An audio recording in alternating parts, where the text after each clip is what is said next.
ಮಾಡ್ತಾ ಇದೀಯಾ? ಮೊನ್ನೆ ಟೀಚರ್ ಪಾಠ ಹೇಳಿರುವ ಸಾಮಾಜಿಕ ಮತ್ತು ಧಾರ್ಮಿಕ ಸುಧಾಕರರ ಫೋಟೋ ನೋಡ್ತಾ ಇದ್ದೀನಿ. ಇವ್ರು ಯಾರು ನಿಮ್ಗೆ ಗೊತ್ತಾ? ಇವರು ರಾಜಾರಾಮ್ ಮೋಹನ್ ರಾಯರು. ಆಧುನಿಕ ಕಾಲಘಟ್ಟದ ಭಾರತದಲ್ಲಿ ಸಾಮಾಜಿಕ ಜಾಗೃತಿ ಮೂಡಿಸುವುದರಲ್ಲಿ ರಾಜಾರಾಮ್ ಮೋಹನ್ ರಾಯರು ಮೊದಲಿಗರು. ಇವರನ್ನು ಭಾರತದ ಪುನರುಜ್ಜೀವನದ ಪಿತಾಮಹ ಎಂದು ರವೀಂದ್ರನಾಥ್ ಟ್ಯಾಗೋರ್ ಅವರು ಕರೆದಿದ್ದಾರೆ. ರಾಜಾರಾಮ್ ಮೋಹನ್ ರಾಯರು ಸಾಮಾನ್ಯ ಶಕ 1814ರಲ್ಲಿ ಆತ್ಮೀಯ ಸಭಾ ಎಂಬ ಸಂಸ್ಥೆಯನ್ನು ಸ್ಥಾಪಿಸಿದರು. ರಾಜಾರಾಮ್ ಮೋಹನ್ ರಾಯರು ಸಾಮಾನ್ಯ ಶಕ 1828ರಲ್ಲಿ ಬ್ರಹ್ಮ ಸಮಾಜವನ್ನು ಸ್ಥಾಪಿಸಿದರು. ನಂತರ ಅದು ಬ್ರಹ್ಮ ಸಮಾಜವನ್ನಾಗಿ ನಾಮಕರಣಗೊಂಡಿತು. ಸತಿ ಪದ್ಧತಿ, ಜಾತಿ ಪದ್ಧತಿ, ಮೂರ್ತಿ ಪೂಜೆ, ಬಹುಪತ್ನಿತ್ವ, ಬಾಲ್ಯ ವಿವಾಹ ಹಾಗೂ ಎಲ್ಲ ತರಹ ಮೂಢನಂಬಿಕೆಯು ಬ್ರಹ್ಮ ಸಮಾಜವು ಬಲವಾಗಿ ವಿರೋಧಿಸಿತು. ಅಂದಿನ ಗವರ್ನರ್ ಜನರಲ್ ಆಗಿದ್ದ ವಿಲಿಯಂ ಬೇಟಿಂಕರು ಸತಿ ಪದ್ಧತಿಯ ಆಚರಣೆಯನ್ನು ಕಾನೂನು ಬಾಹಿರವೆಂದು ಘೋಷಿಸಿದರು. ವಿಧವಾ ವಿವಾಹ ಏಕದೇವರಾಗಿದ್ದ ಪರವಾಗಿದ್ದ ರಾಜಾರಾಮ್ ಮೋಹನ್ ರಾಯರು ಸಂವಾದ ಕೌಮುದಿ ಪತ್ರಿಕೆಯ ಮೂಲಕ ಸಾಮಾಜಿಕ ಸುಧಾರಣಾ ಚಳುವಳಿಯ ಪ್ರಕ್ರಿಯೆಯನ್ನು ಆರಂಭಿಸಿದರು.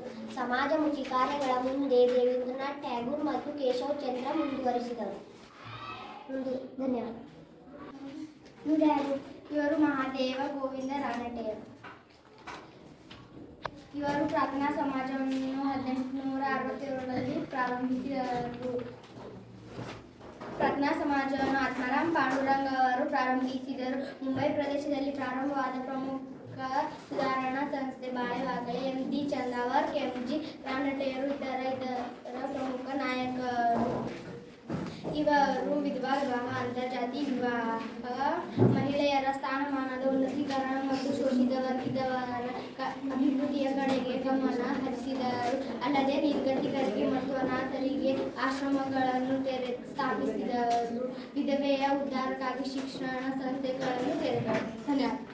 ಇವರು ಮಹಾತ್ಮ ಜ್ಯೋತಿಬಾ ಫುಲೆ ಅವರು. ಮಹಾರಾಷ್ಟ್ರದ ಕೆಳವರ್ಗವರಲ್ಲಿ ಜಾಗೃತ ಮೂಡಿಸುವ ಸಲುವಾಗಿ ಇವರು ಸತ್ಯಶೋಧಕ ಸಮಾಜವನ್ನು ಸ್ಥಾಪಿಸಿದರು. ಅಸ್ಪೃಶ್ಯರು, ಅನಾಥರು ಮತ್ತು ವಿಧವೆಯರಿಗಾಗಿ ಶಾಲೆಗಳನ್ನು ತೆರೆದವರು.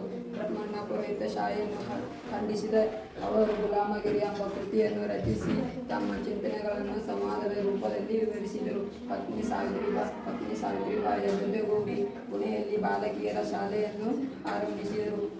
ಬಾಲ ವಿಧವೆಯರಿಗಾಗಿ ಸಾಮಾನ್ಯ ಶಕ 1860ರಲ್ಲಿ ಪುನರ್ವಸತಿ ಕೇಂದ್ರವನ್ನು ತೆರೆಯುವ ಮೂಲಕ ಆಗ ನಡೆಯುತ್ತಿದ್ದ ಶಿಶು ಹತ್ಯೆ ಪ್ರಕರಣಗಳನ್ನು ಕೊನೆಗೊಳಿಸುವ ಪ್ರಯತ್ನ ಮಾಡಿದರು. ವಿಧವಾ ವಿವಾಹವನ್ನು ಉತ್ತೇಜಿಸಿದರು. ವಾಸ್ತವವಾಗಿ ಫುಲೆ ಅವರನ್ನು ಡಾಕ್ಟರ್ ಬಿ.ಆರ್. ಅಂಬೇಡ್ಕರ್ ತಮ್ಮ ತಾತ್ವಿಕವಾಗಿ ಮಾರ್ಗದರ್ಶನಾಗಿ ಸ್ವೀಕರಿಸಿದರು. ದಯಾನಂದ ಸರಸ್ವತಿ ಸ್ವಾಮಿಯವರು. ದಯಾನಂದ ಸರಸ್ವತಿ ಅವರು ಸಾಮಾನ್ಯ ಶಕ 1874-1883 ಆರ್ಯ ಸಮಾಜವನ್ನು ಸ್ಥಾಪಿಸಿದರು. ಅವರ ಮೊದಲ ಹೆಸರು ಮೂಲಶಂಕರ್ ಎಂದಾಗಿತ್ತು. ದಯಾನಂದ ಸರಸ್ವತಿ ಅವರು ವೇದಗಳಿಗೆ ಹಿಂದೂರಿಗೆ ಎಂದು ಕರೆ ನೀಡಿದರು. ಮೂರ್ತಿ ಪೂಜೆ, ಅಸ್ಪೃಶ್ಯತೆ, ಬಾಲ್ಯ ವಿವಾಹ ಮತ್ತು ಜಾತಿ ಪದ್ಧತಿಯನ್ನು ಅವರು ಖಂಡಿಸಿದರು. ದಯಾನಂದ ಸರಸ್ವತಿ ಅವರು ಅಂತರ್ಜಾತಿ ವಿವಾಹ ಮತ್ತು ವಿಧಾನವನ್ನು ಪ್ರೋತ್ಸಾಹಿಸಿದರು. ಅಲ್ಲದೆ ಏಕ್ ದೇವತಾರಾಧನೆಯನ್ನು ಅವರು ಪ್ರತಿಪಾದಿಸಿದರು. ದಯಾನಂದ ಸರಸ್ವತಿ ಅವರು ತಮ್ಮ ವಿಚಾರಧಾರೆಯನ್ನು ಪ್ರಸಿದ್ಧ ಕೃತಿಯಾದ ಸತ್ಯಾರ್ಥ ಪ್ರಕಾಶದಲ್ಲಿ ಅಭಿವ್ಯಕ್ತಿಗೊಳಿಸಿದ್ದಾರೆ. ಧನ್ಯವಾದಗಳು. ಇವರು ಶ್ರೀ ನಾರಾಯಣರು ಸಾಮಾನ್ಯ ಶಕ 1854ರಲ್ಲಿ ತಿರುವಾಂಕೂರಿನ ಈಳವ ಸಂಪ್ರದಾಯದ ಕುಟುಂಬವೊಂದರಲ್ಲಿ ಜನಿಸಿದರು. ಶ್ರೀ ನಾರಾಯಣ ಧರ್ಮದ ಪರಿಪಾಲನೆ ಯೋಗಂ ಎಂಬ ಸಂಸ್ಥೆಯನ್ನು 1903ರಲ್ಲಿ ಸ್ಥಾಪಿಸಿದರು. ಅದರ ಮೂಲಕ ಅವರು ಕೇರಳದ ಎಳೆವರು ಸೇರಿದಂತೆ ಹಿಂದುಳಿದ ಸಮುದಾಯಗಳನ್ನು ಸಾಮಾಜಿಕ, ಆರ್ಥಿಕ ಮತ್ತು ಸಾಂಸ್ಕೃತಿಕ ಶಾಲೆಗಳನ್ನು ತೆಗೆದಿ ಭೇದರಹಿತಗಳನ್ನು ವ್ಯಕ್ತಿತ್ವ ಎಲ್ಲರಿಗೂ ಪ್ರವೇಶ ನೀಡಿದರು. ಇವರು ಶ್ರೀ ನಾರಾಯಣರು. ಅದರ ಮೂಲಕ ಅದರ ಆಶಯವು ಈ ಹೇಳಿಕೆಯಲ್ಲಿ ವ್ಯಕ್ತಿತ್ವವಾಗುತ್ತದೆ. ಒಬ್ಬ ದೇವರು, ಒಂದು ಜಾತಿ ಮತ್ತು ಒಂದು ಧರ್ಮ.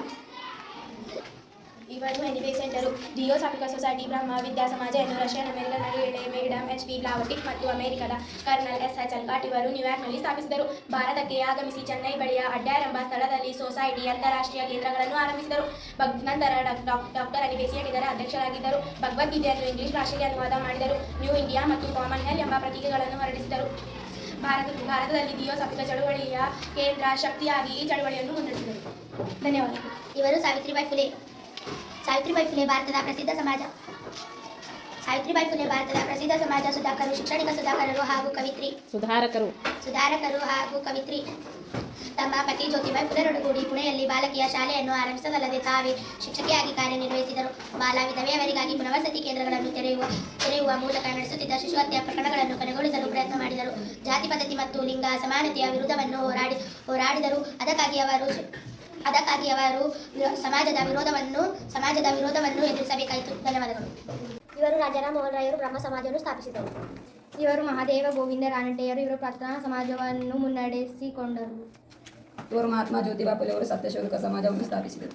ಸ್ವಾಮಿ ದಯಾನಂದ ಸರಸ್ವತಿಯವರು ಆರ್ಯ ಸಮಾಜವನ್ನು ಸ್ಥಾಪಿಸಿದರು. ಸ್ವಾಮಿ ವಿವೇಕಾನಂದರು ರಾಮಕೃಷ್ಣ ಮಿಷನ್ ಸಂಸ್ಥೆ ಸ್ಥಾಪಿಸಿದರು. ಇವರು ಎನಿವೆ ಸೆಂಟರು ಥಿಯೋಸಾಫಿಕಲ್ ಸೊಸೈಟಿಯನ್ನು ಮುನ್ನಡೆಸಿಕೊಂಡು ಹೋದರು. ಶ್ರೀ ನಾರಾಯಣ ಗುರು ಶ್ರೀ ಯೋಗಂ ಪರಿಪಾಲನೆಯ ಸ್ಥಾಪಿಸಿದರು. ಇವರು ಸಾವಿತ್ರಿಬಾಯಿ ಫುಲೆ. ಇವರು ತಾರಾಬಾಯಿ ಸಿಂಧೆ. ಇವರು ಪಂಡಿತ್ ರಾಮಬಾಯಿ.